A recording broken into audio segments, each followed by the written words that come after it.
Bonjour et bienvenue dans Cap vers l'entourage, une balado-diffusion qui met la lumière sur les membres de l'entourage de personnes atteintes de maladies mentales. Le réseau Avant de craquer a voulu aller à la rencontre de jeunes qui ont un ami, une collègue, un parent, une amoureuse ayant un diagnostic ou non, pour écouter comment ils vivent avec cette réalité souvent dans l'ombre. Nous mettrons aussi la lumière sur des personnes qui travaillent dans le milieu de la santé mentale pour vous faire connaître les ressources qui existent à travers le Québec.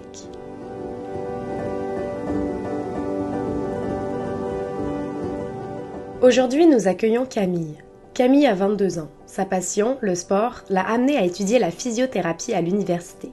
Maintenant en appartement, son parcours n'a pas toujours été facile, particulièrement parce qu'elle a grandi avec une maman atteinte de maladie mentale. Camille a été référée vers la Boussole quand elle était au secondaire, l'une des associations au Québec qui offre des services aux jeunes membres de l'entourage.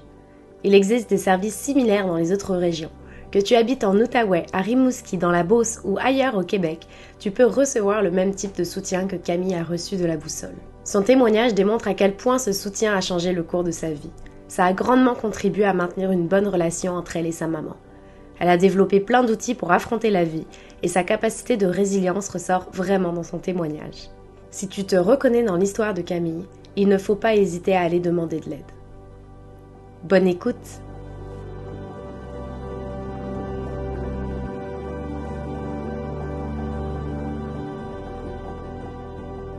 Bonjour Camille, est-ce que tu peux nous parler de la maladie mentale de ta maman? Dans le fond, ma mère a le trouble de personnalité limite. Pour ma mère, ce qui se caractérise, c'est que c'est qu'elle va pleurer. Puis quand elle pleure, elle est triste, mais triste comme plus que les autres. Puis de la façon qu'on me l'avait expliqué quand j'étais plus jeune, c'est que c'est comme si elle était une petite bombe, puis qu'elle avait la mèche beaucoup plus courte que n'importe qui d'autre. Donc, un petit dérangement peut l'affecter beaucoup plus que la plupart des gens, puis que les émotions étaient plus fortes pour elle. Comment est-ce que tu as su le diagnostic de ta maman?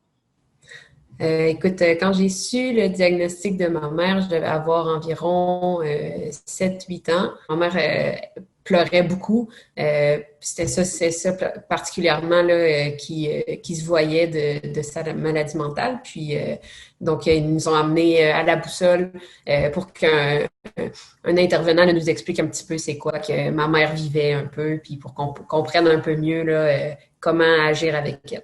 Mon papa se sentait pas tellement outillé là, pour nous expliquer ce que ma mère vivait. Donc, il nous a amenés là, à la Boussole pour qu'on se fasse un peu expliquer ce qui arrivait des fois à ma mère, pourquoi elle pleurait beaucoup, puis qu'est-ce qu'on pouvait faire, là, ma sœur et moi. Donc, j'ai une sœur aussi, là. Qu'est-ce qu'on pouvait faire pour bien réagir là, avec elle, puis que ça aille mieux. Et comment toi t'as perçu ce diagnostic? Est-ce que ça a apporté des réponses à des questions, par exemple, que tu pouvais te poser depuis longtemps sur ta maman? Ben, je me suis pas posé beaucoup de questions quand j'étais jeune par rapport à ma mère, puisque mon père, il nous protégeait quand même beaucoup de ses réactions. Il allait faire quelque chose avec nous quand ma mère allait moins bien, puis tout ça. Donc, je dirais que quand j'étais jeune, plus jeune, là, en bas de 10 ans, je savais pas trop ce qui se passait avec ma mère, puis j'avais pas aperçu vraiment son genre de comportement qui pouvait être un peu dérangeant. Mais ça m'a permis un petit peu de comprendre ce qui se passait, puis que c'était normal que ma maman soit comme ça. Je suis arrivée à me dire, bon, ben tout va bien, jusqu'à ce que mes parents se séparent. Puis là, ben j'ai vécu un petit peu plus comment dire, ce que ma mère ressentait. Ben je le vivais plus parce que mon père nous protégeait plus à ce moment-là. Est-ce que tu peux me parler un petit peu du programme justement de la Boussole? Ben, moi, quand j'avais environ 15 ans, je vivais beaucoup de situations stressantes avec ma mère, entre autres. Puis, il y a une psychologue à l'école qui m'a proposé d'aller voir le programme Enfants-Jeunesse de la Boussole, qui était fait seulement pour justement les personnes qui ont des proches atteints de maladies mentales. Là-bas, on pouvait discuter de tout et de rien. On pouvait parler de ce qui nous arrivait dans notre vie, autant que ce qui nous arrivait avec notre proche atteint. Puis c'était vraiment pas obligatoire de discuter des problèmes qu'on avait à la maison. On sentait vraiment que d'autres personnes vivaient un petit peu les mêmes choses que nous, mais que ça restait des gens très normaux. Et Plus concrètement, quand on parle d'outils, c'est quoi exactement? À la boussole, moi, j'ai retiré beaucoup d'outils, autant pour fonctionner avec ma mère que pour fonctionner moi-même dans la vie en général. Entre autres, le lâcher-prise que certains doivent connaître, là, qui est en fait ce qu'on n'a pas de pouvoir dessus, ben, de le laisser aller un petit peu, là, puis de se focusser un peu plus sur ce sur quoi on a du pouvoir.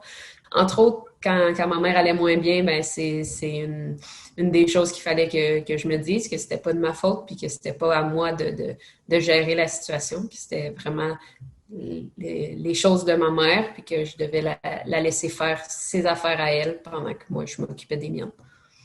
Mhm. Et ça concrètement, c'est quoi? Tu sais, est-ce que c'est aller dans une autre pièce? Est-ce que c'est aller voir des amis? Pour ma part, gérer avec ma mère les crises qu'elle avait, c'était vraiment de pas m'en mêler. Si des fois, ma mère essayait de venir nous chercher quand elle allait pas bien, je dis nous, là, ma soeur et moi, là, elle essayait de venir trouver du réconfort, mais c'était pas nous qui pouvions agir comme un parent avec ma mère. On était ses enfants, puis on est encore ses enfants. Donc, on peut pas s'occuper d'elle comme on s'occuperait d'un enfant. Ce qui fait que soit je m'isolais dans une pièce toute seule, puis mais si ma mère venait me chercher, ben là, je lui disais que j'allais prendre une marche ou j'essayais de sortir. J'ai été quand même quelqu'un qui a gardé un peu secret là, le fait que ma mère avait une maladie mentale. C'était pas ma solution là, d'aller voir des amis, mais souvent, soit on appelait mon père pour discuter avec lui un peu. Si vraiment ça allait pas bien, ben on allait dormir chez lui pour cette soirée-là, pour laisser ma mère un peu gérer ses choses. Mais sinon, juste aller prendre des marches, souvent on revenait, puis ma mère avait repris le dessus. Là. Camille m'a confié une situation plus récente qui lui est arrivée, dans laquelle elle a su se préserver tout en soutenant sa maman. Dans les dernières années, là, quand j'étais un petit peu plus vieille, ben ma mère, il y a eu des moments où elle allait moins bien, puis justement, elle, ses crises étaient beaucoup plus caractérisées par des pleurs intenses, mais des fois, elle faisait des agissements pour lesquels j'avais peur pour sa vie ou que je me sentais pas à l'aise là, de m'occuper d'elle. Puis ça m'est arrivé un moment que j'allais à l'école, puis elle est venue me réveiller en pleine nuit pour me dire qu'elle allait pas bien puis qu'elle voulait que je m'en aille.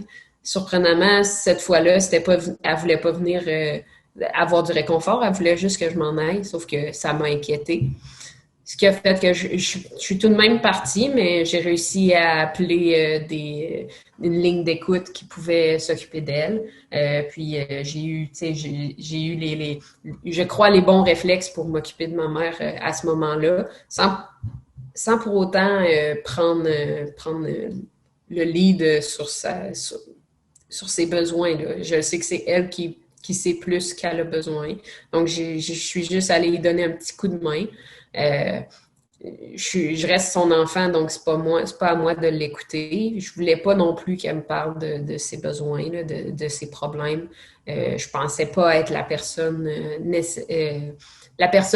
qui était là pour l'écouter. Sauf que je l'ai aidée un peu à ma façon, puis après j'ai quitté, puis je l'ai laissée s'occuper d'elle-même. Là. Fait que ça, c'est une des dernières fois que je me souviens qui a été plus difficile. Puis c'est sûr que, tu sais, ça m'a fait quelque chose de voir ma mère qui pleure à ce point-là, puis ça m'a stressé de me dire peut-être qu'elle pourrait faire quelque chose de grave. Sauf que je sais qu'elle a les outils, elle aussi, pour s'occuper d'elle-même, puis il faut juste qu'elle aille les chercher. Fait que de moi, offrir un petit peu de mon aide de la façon que je me sentais capable de le faire, qui était juste d'appeler pour l'aider. Puis après, je me suis retirée. C'est vraiment quelque chose que j'ai un peu plus appris, là, de mettre mes limites à la boussole.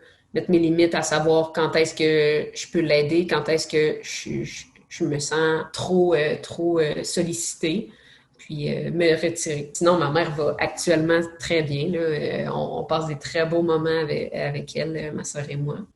Le réflexe qu'on a souvent, c'est d'aller regarder, quand on a un problème, peu importe lequel c'est d'aller regarder un peu sur Internet, là, d'aller chercher des réponses sur Internet. Qu'est-ce que ça apporte de plus d'aller voir un organisme qu'il n'y a pas sur Internet?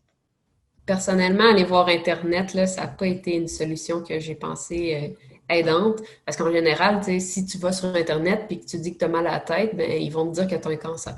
Moi, c'était pas un diagnostic que je cherchais du tout pour ma mère. Je savais qu'elle avait le trouble de personnalité limite, mais que ma mère ait un diagnostic ou pas, je pense pas que c'était ça qui était important pour moi. C'était vraiment de savoir comment j'allais réagir, comment il fallait que je réagisse, puis comment il fallait que j'utilise des trucs ou que je la confronte pas, ou bon, savoir un peu ce qu'il fallait que je fasse quand elle allait moins bien. Avec des intervenants, j'ai réussi à avoir des réponses, puis j'ai réussi à m'en apprendre aussi un peu plus sur d'autres maladies mentales, puis la réalité qui arrive avec d'autres maladies mentales. C'est bien beau avoir des critères là, pour être admissible à avoir cette maladie mentale-là. Là. Je ne sais pas trop comment le dire, mais ça reste une personne humaine, puis ça ne veut pas dire que ma mère, qui a le trouble de personnalité limite, a tous les traits du trouble de personnalité limite. Le trouble de personnalité limite est quand même assez vaste. Là. Les symptômes peuvent être assez différents d'une personne à l'autre, ce qui fait que plusieurs autres personnes que j'ai rencontrées, leurs parents qui avaient le trouble de personnalité limite, c'était vraiment pas la même chose que ma mère. Fait que je pense pas qu'Internet peut tout donner comme réponse. Puis je pense que justement, des intervenants peuvent aider un peu à normaliser les choses, puis aider aussi à démystifier qui fait partie de la maladie, qu'est-ce qui fait partie d'une personne normale, puis aussi de nous aider à voir c'est quoi les trucs, qu'est-ce qu'on fait avec dans des situations plus difficiles. Là. Et justement, ça c'est vraiment intéressant. Ce dont tu parles, c'est cette capacité aussi à faire la différence entre ce qui appartient à la personnalité de ton proche ou à sa maladie mentale. Puis est-ce que toi, c'est quelque chose que tu étais capable de faire la différence avant? Ben, au départ, pas nécessairement. Je savais que quand elle pleurait beaucoup, beaucoup, beaucoup, ça, c'était une question de sa maladie mentale. Sauf que si elle pleurait un peu parce qu'elle était triste, il fallait pas que je me dise tout de suite, ah, ça, c'est sa maladie. Là. Je veux dire, c'est normal pour quelqu'un de pleurer, là, en général. Puis sinon, ben, tu sais, ma mère, elle a des traits de personnalité, je dirais, un petit peu contrôlantes, mais bien que ce soit quand j'étais adolescente quelque chose qui me tapait sur les nerfs, ben ça reste que c'était pas sa maladie, là, c'était sa façon d'être, puis ça reste aussi une facette de sa personnalité à laquelle il fallait que je m'habitue aussi. Là. Il fallait que je gère la situation. Tu sais, une adolescente avec une mère contrôlante, souvent ça fait des frictions. Ben, c'est pas à cause d'une maladie mentale que ça fait des frictions. C'est vraiment une question d'adolescence. Puis même si ça fait pas partie de la maladie mentale, ben, les intervenants de la boussole m'ont vraiment permis de bien gérer ça aussi. Tu sais, c'est une question d'apprentissage un peu de la vie. Oui. Pour vrai, je pense que ce qui est important de se souvenir pour ceux qui savent pas s'ils souhaitent aller voir une ressource qui peut nous aider, là, dépendant de la ressource qu'on a besoin, mais c'est vraiment de se dire que les gens qui sont là, ils sont là pour nous aider, nous écouter, puis ils vont jamais juger. Puis moi, c'est ça qui est arrivé. J'avais peur de me faire juger beaucoup. Je me disais, moi, ma situation, c'est vraiment pas si pire. Là. Ma mère, elle travaille, elle a des amis, tout va bien là, dans sa vie, dans le fond. C'est juste que des fois, il y a des moments plus difficiles. Alors que, tu sais, j'en ai rencontré des personnes que leurs parents, c'est pas drôle. Là. C'est des situations vraiment plus difficiles. Je me disais plus difficiles que la mienne.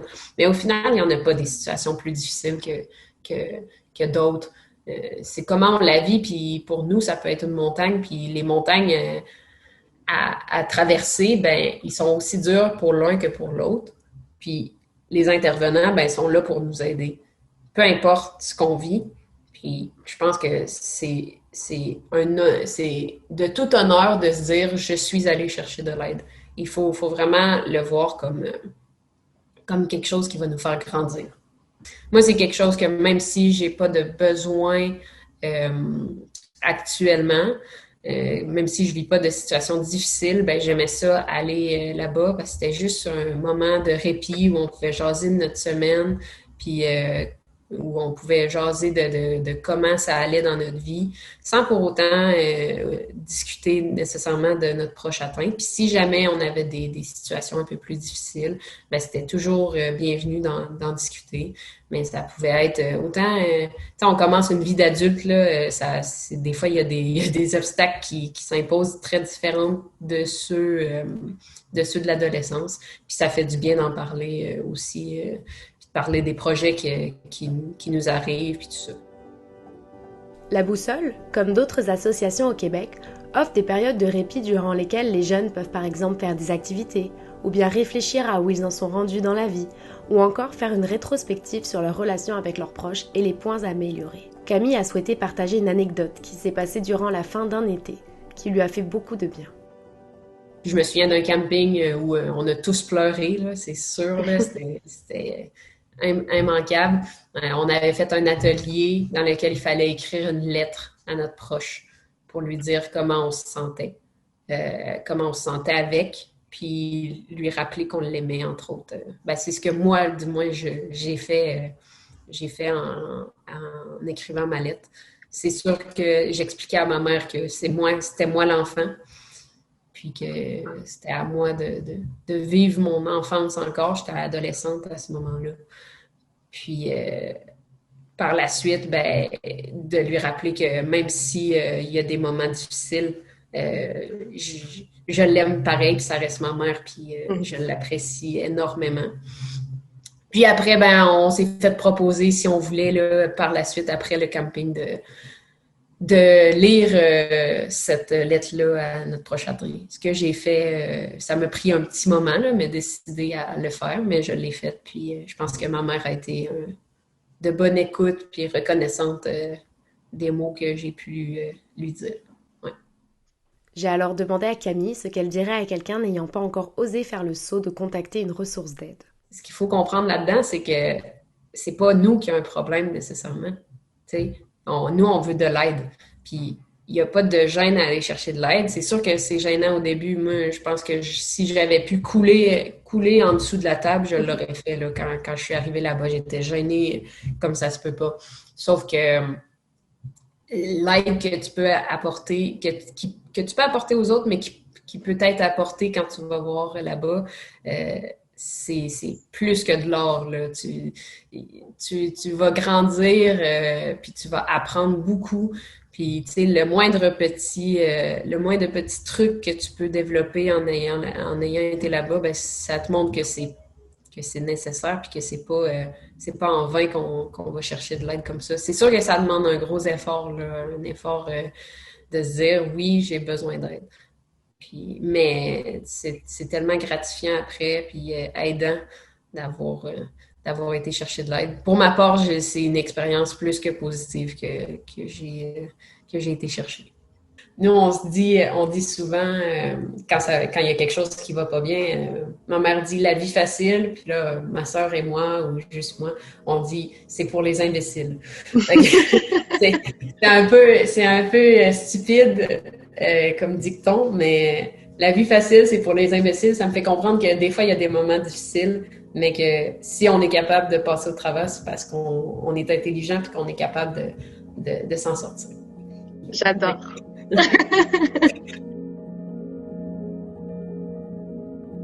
Vous venez d'écouter le 2e épisode de Cap vers l'entourage. Merci à Camille d'avoir témoigné sans filtre, sans tabou. Je retiens de notre conversation que cogner à la porte d'un organisme permet non seulement de s'outiller pour accompagner notre proche atteint de maladie mentale, d'apprendre à s'écouter soi, mais aussi pour toutes sortes de différentes choses de la vie, comme le lâcher-prise, si précieux. Et merci à vous, auditeurs, auditrices. Dans le prochain épisode, nous recevrons Nathalie, une intervenante dans un autre organisme au Québec, qui témoignera de son métier, des multiples visages de la demande d'aide et les bénéfices qui y sont associés.